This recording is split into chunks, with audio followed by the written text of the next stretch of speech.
Globally, informal waste pickers outnumber official waste pickers 4-1, facing hazardous working conditions, low wages, and human rights abuses, including child labor. Singapore and the world, karang, gunis, or informal waste pickers generally, recycle our trash, making up 40% of waste collected around the world. Millions of them keep our streets clean daily. But sadly, most are underpaid, for a few reasons. First, most operate on per-weight informal arrangements with large companies, with little alternatives, causing them to be potentially undercut. Second of all, they're acting on their own, so they can't take advantage of economies of scale. Third, their informal status and lack of collective bargaining power also causes them to be potentially paid less than fair market value for their work. Fourth, most importantly, companies want quality waste, while informal waste pickers tend to maximize quantity instead, causing a lack of quality control in the eyes of potential buyers. Whereas globally, there is one key issue at hand. The recycling supply chain treats informal waste pickers as effectively powerless, transactional individuals without any need for sufficient pay or empowerment across the board.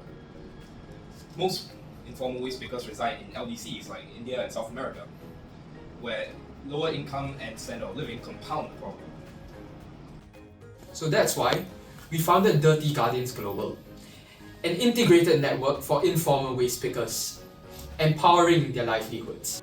So how do we transform informal waste collection? Firstly, we organize informal waste pickers through a unified system that provides centralized pricing whilst ensuring fair compensation, minimizing regulatory liability. The collected materials flow through decentralized sorting hubs, enabling rapid cross-regional scaling. Our quality control is rigorous. Materials meeting standards are stored for sale, while substandard items are properly incinerated. Real-time tracking allows our parent company to monitor inventory, optimize operations, and scale efficiently.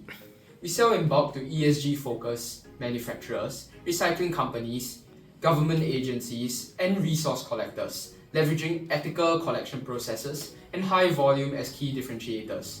This model creates dignified work for informal pickers while delivering traceable, sustainable materials for organizations committed to responsible sourcing.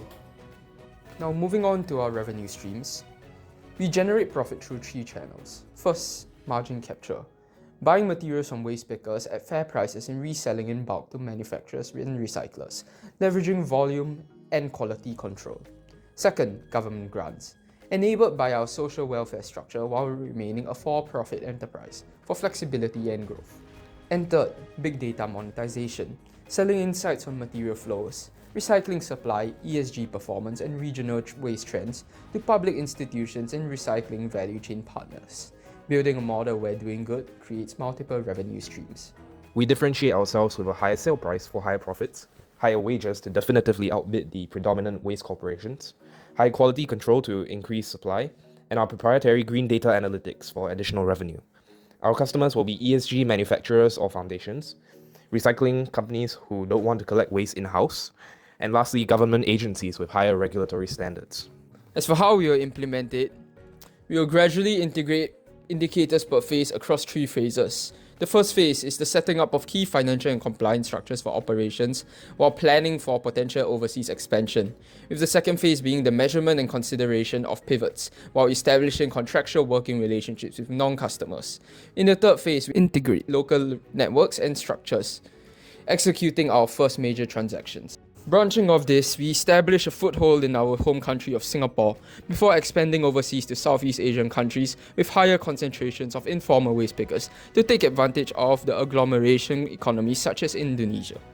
Singapore's waste industry is growing fast at 4.35% annually. 9% CAGR in Insights as a Service users will drive revenue growth.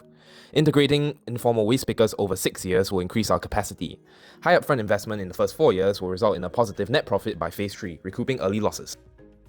We ran a pilot survey with 16 informal waste pickers. 63 reported feeling undervalued and half said our system would directly help them. Over 56% said such a platform is not just helpful but needed. Their feedback confirms a clear problem, willingness to adopt, and strong demand for a centralized network. Living in Singapore has exposed us to the general marginalization of informal waste pickers. So we decided to build a platform to help them work together for mutual growth.